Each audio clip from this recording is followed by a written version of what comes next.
Welcome to Zero's Game Room, where all things gaming takes place. Interviews, discussions, and the latest gaming news. So take a seat, get comfortable, adjust your headset, because it's game time.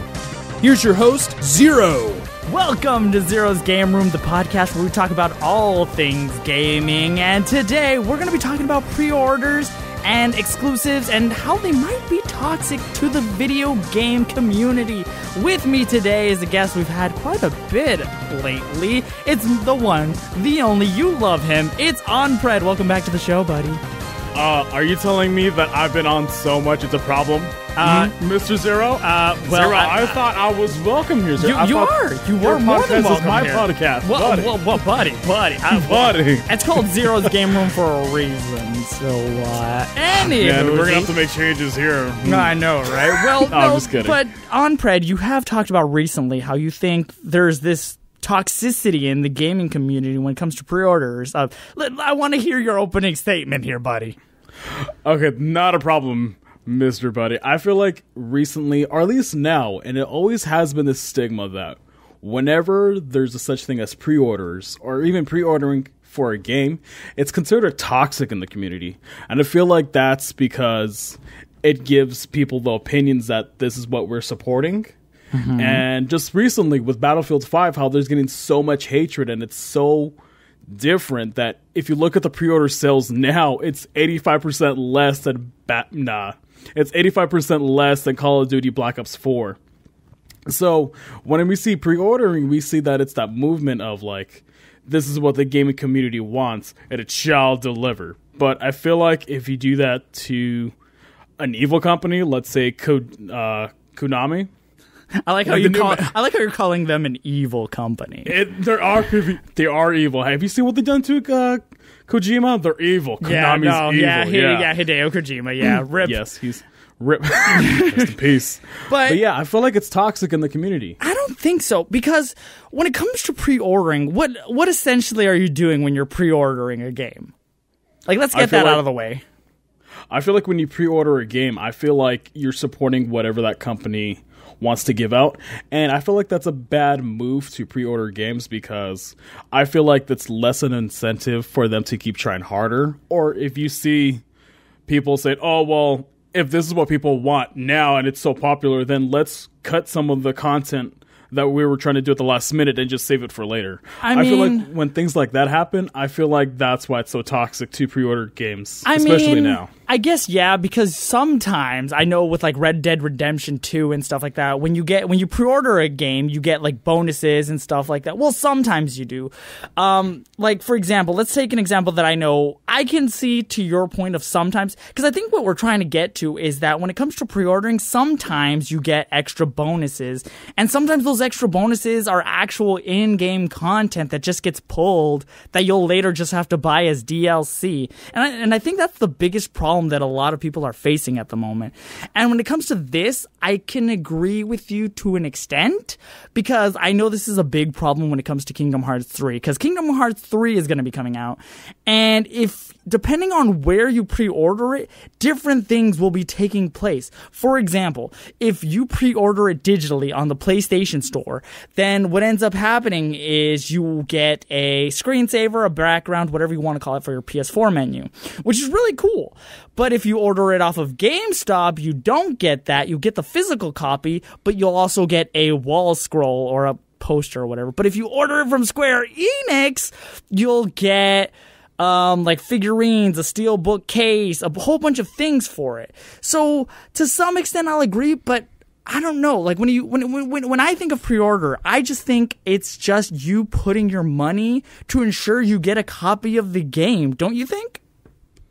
I mean, I kind of do, but at the same time, I think at this point, I would say you're complaining that if I'm getting the exact same product from set A or set B or from set C company, why is there different premiums for me pre-ordering at that set company? I feel like that's, again, obviously for me and you, we both know that's a business strategy, but I feel like if you were to pre-order any game in general, I feel like that's bad, because wouldn't that just lead to Square Enix or from anybody to be like, well, we already know the numbers that are there, and we already know our audience, so let's just try to get them to our side. Okay, well, look. This is what I think. When it comes to pre-ordering, and maybe this is just me, I don't know how many other people out there like pre-ordering games or what. I would only pre-order a game if it was from a company I really knew really well, trusted, like Nintendo. Or here, I'll give you some simple examples. Let's take the example of like Pokemon, okay? Pokemon has always been a thing that's been around. Not a lot has changed to the formula necessarily. Like at the end, they just add new mechanics and whatnot, but not much has necessarily changed in different ways. You know what I'm saying? Like Pokemon at its core is still the same game. You go out, you fight monsters, the Pokemons, you catch them. New Pokemon get added, new story elements, new Pokeballs, blah, blah, blah. But at the end of the day, I'm still going to pre-order it because it's still going to be the same thing. I'm not going to get a different product. Now, I would not pre-order, let's just say I already went out and bought my Switch that I plan on getting because, you know, Smash Bros. Is going to be a thing. But let's just say I had this Nintendo Switch already, okay?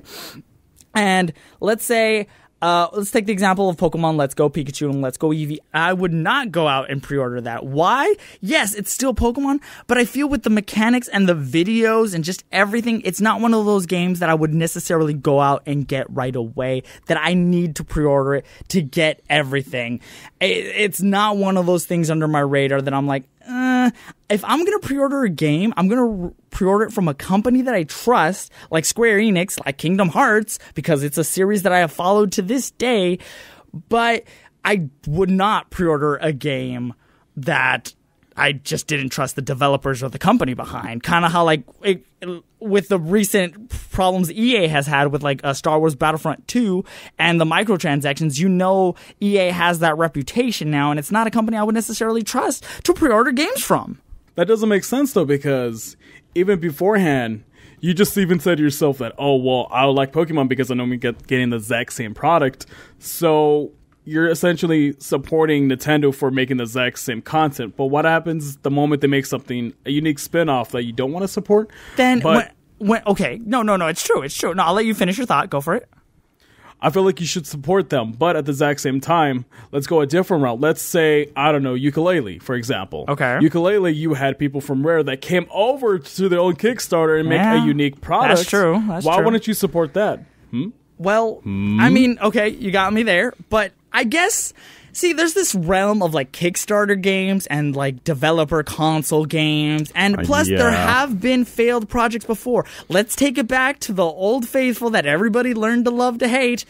Mighty Number 9. Mighty Number 9 should have been the game that should have been fantastic. The reimagining of Mega Man, the predecessor, everything should have gone right. For Pete's sake, we had the granddaddy of Mega Man there, Keiji Inafune, and what did we get? We got crap products. So I guess I'd be a little more weary because yes, in essence, you are pre-ordering a game when it comes to Kickstarter because you're paying for it. But I feel that when it comes to Kickstarter, you have to be a little more wary just because of the events that have happened in the past. Games have flopped. Games have done really bad. But there have been games that have come really well. So when it comes to me, going back to your statement earlier about like, well, you're just supporting, you know, companies rehashing the same thing. When it comes to those things, Pokemon, if it's a main staple Pokemon game, same things, they always add new mechanics, so it does change it up a bit. But let's go into spin-offs about Pokemon, like Pokemon Ranger and just other spin-offs of Pokemon. I wouldn't pre-order it. Those are the types of game spin-offs that I would wait for their release, and once they get released, I would then see reviews, because people get review copies on it. People will talk about it. People will be talking about it upon its release. By then, I will be able to make a safe judgment if it's actually good for me or not. Another example I could think of right off the top of my head that people have, gained pre-order copies of was like Persona. I've been a fan of Persona since Persona 3, 4. I've actually dipped in a little bit of Persona 2, and I've just watched walkthroughs of 1 and 2 completely. But I didn't buy Persona 5. 1, because, I trust Atlas. I think Atlas is a great company. But I wasn't necessarily ready. So I waited a year to buy Persona 5, and the price was cheaper. So in essence, yes, there are times where like I'm probably going to pre-order a game if I'm fully invested in the universe of this game series and I trust the company behind it. And if there's only going to be enhancements, I say want not. But when it comes to spin-offs, I think you should take a breather and not necessarily pre-order it. But then yet again, you just said that the Persona 1 too, and you supported that game, and then you even trust the Atlas. What was the problem with Persona 5 that you didn't want to? I think it was more or less that I wasn't invested in the time, and I didn't want to pre-order it. It was more or less that like I thought about it, but not only that, being a broke college student, money's not readily available at all times. You gotta, so Persona 5 was put on the back burner, and more or less I looked up reviews. I waited a year, the price went down to about $40. And I picked it up, and I, to this day now, can say it's probably my favorite game on the PS4 platform. But I do understand, because there are standard editions of games, but there's also, what are those, like super deluxe special editions when you pre-order. And I think that's the problem you're trying to get to. I do. I really hate the fact that, as you said way earlier in the podcast, is that I hate how when there's a special edition, the standard edition, the deluxe edition. I hate how there's different versions that essentially there is no special pre-order. Because I remember getting, let's just say Assassin's Creed, how you can get this super special secret mission that you can go into the temple. And I was like, wow, that's so cool. I get to play that part of the game. But it doesn't matter if I pre-order it the day of. I can always get the standard edition and then pay an extra $5 or $10 or whatever it costs to get that content. For me, it doesn't make sense to pre-order, and I don't like this sense that you want me to get hyped up to spend another $30 or $40 for in-game content that you already had ready to go on the day of, and still try to sell me maybe another season pass or something. I feel like that's very anti-consumer friendly, and I hate it. I hate it too much. I mean, I get it. I mean, I think Red Dead Redemption 2 is doing something like that, where they're like giving you, like, if you pre-order it and you get the deluxe edition, you'll get like certain maps and items. Yeah, you'll get certain maps, you get certain outfits, and even then, if you get the godly edition or the ultimate one, you will get multiplayer bonuses that you essentially you get all of them, maybe a different colored horse. But then at the same point, then why would you even get that if you can unlock it? It doesn't make sense to me. I guess, see, I think what we're trying to get to, and the bottom, like the end point of this, is I don't think necessarily the problem is pre-ordering games. It's when game pre-orders have specialties coming with them. Because essentially, when I think of pre-order, I don't necessarily right off the bat think, what am I getting with this? When I think of pre-order, I think of a game that I really want, and I'm putting money towards it to reserve my copy. That's what I think pre-ordering is. I think, again, you have to be a little bit more wary of what you buy. You have to really think about where you're putting your money towards this game. For anyone who just goes out on a whim and just pre-orders any game just because, I think that's more of a problem.